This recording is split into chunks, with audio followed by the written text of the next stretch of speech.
আমাদের পাড়ার বাচ্চারা আজকে একটা মহৎ কাজ করেছে।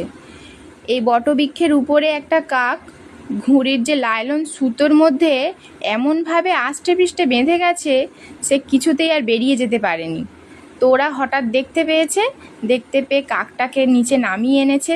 দেখো কিভাবে ও আষ্টে পৃষ্ঠে বেঁধে গিয়েছে, একবার এত শক্তই মাঞ্জা সুতো যে ও কেটে কিছুতেই আর বেরিয়ে যেতে পারেনি।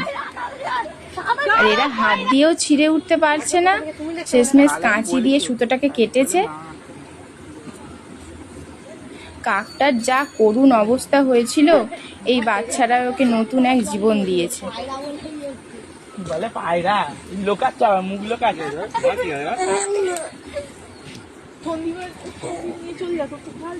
ওকে একটু জল, একটু বিস্কুট খাওয়ানো হলো। তুলনামূলক কাকটা একটু সুস্থ হয়েছে।